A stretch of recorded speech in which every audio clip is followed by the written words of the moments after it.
One of the first stories that I remember about World War I is about how American troops, upon arriving in Paris, yelled out, "Lafayette, we are here." And this was a callback to when Lafayette, a French citizen, had helped the Americans during the Revolution.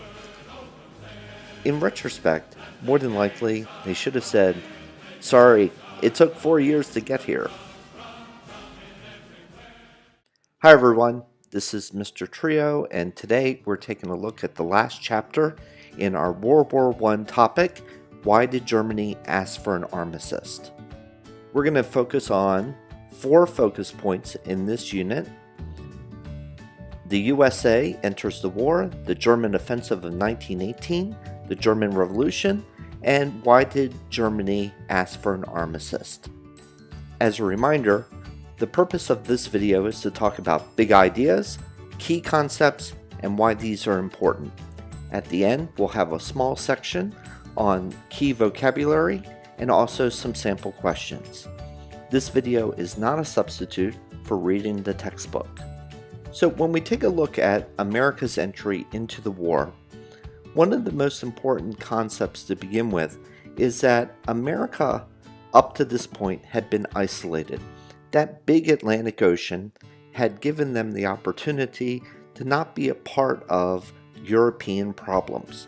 But by 1918, for a variety of reasons, the United States decided to break away from its tradition of isolationism and join the European theater.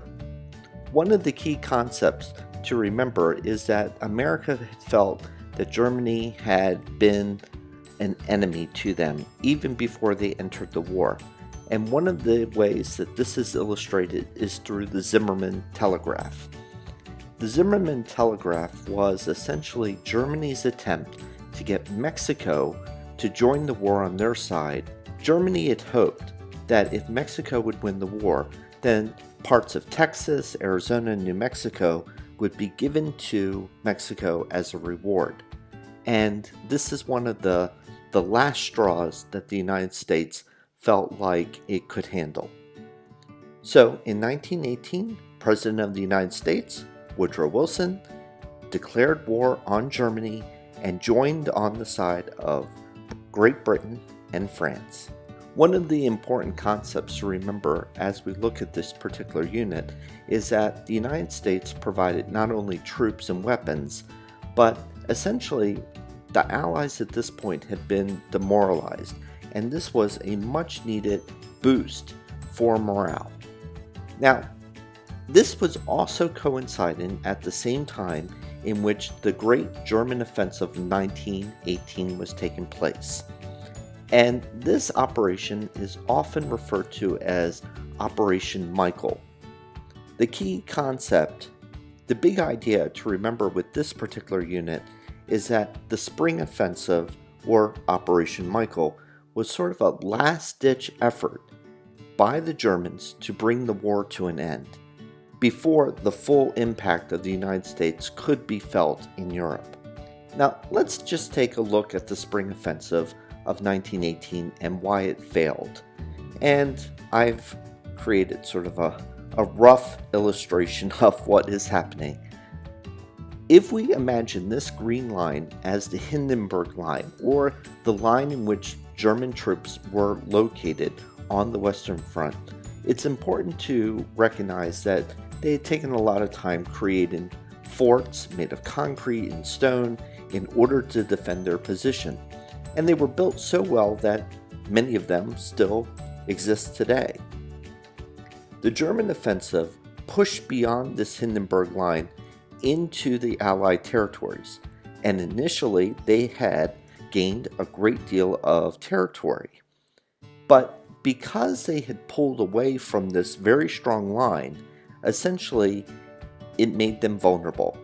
And as we've discussed many times with things such as modern warfare, the Allies were then able to push back and actually push the Germans back beyond this Hindenburg Line that they had begun with. And this is one of the main reasons why the spring offensive, or Operation Michael, essentially failed. The key concept that is associated with this is that by 1918, Germany was essentially no longer being run by the Kaiser, the king of Germany, in other words, and that there was sort of this silent dictatorship in which the generals, Ludendorff and Hindenburg, were essentially in charge. By September of 1918, Germany could no longer fight on, and it was essentially a matter of time when Germany would be defeated, not if they would be. So essentially, this German offensive of 1918 illustrated that their loss was inevitable. The third focus point is about the German Revolution that took place in October of 1918. And essentially, this revolution was a long time coming. As a reminder from back in our unit when we talked about the war on other fronts, we know that German civilians in particular were greatly impacted by blockades and the lack of rations and supplies that were getting to them. The Kaiser was forced to abdicate, or in other words, leave his position as the commander of Germany. One of the other key concepts, which is a part of this German Revolution, is that there was a mutiny, or essentially the sailors of the German Navy no longer would fight. Germany had hoped that maybe they could have one last great effort in order to defeat Great Britain at sea. Many of the sailors did not think it was possible and refused to fight.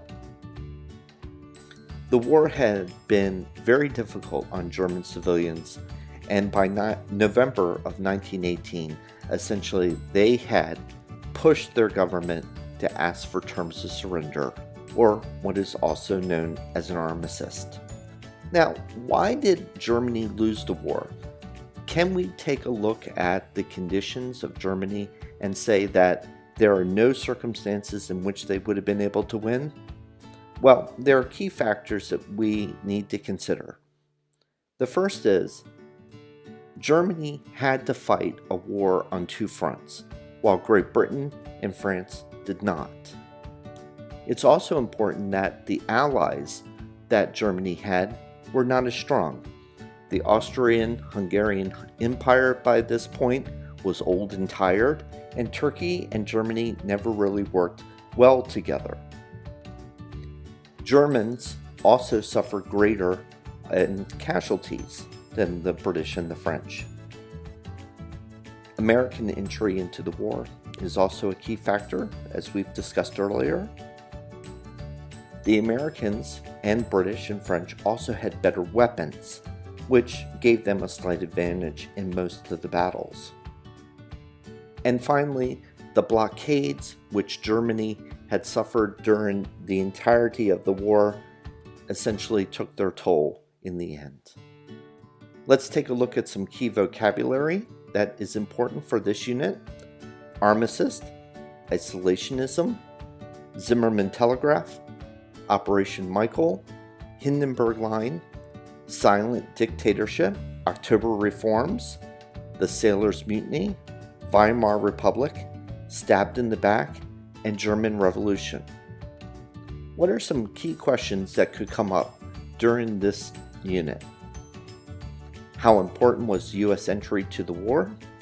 What was the goal of Operation Michael? Why did Operation Michael fail? Why was Germany's surrender inevitable by September 1918? Why did the sailors mutiny? And did civilian suffering lead to the end of the war? Thanks so much for joining me. As a reminder, this is the fourth and final unit in our topic, World War I. Thank you for joining me, and we'll talk more in class.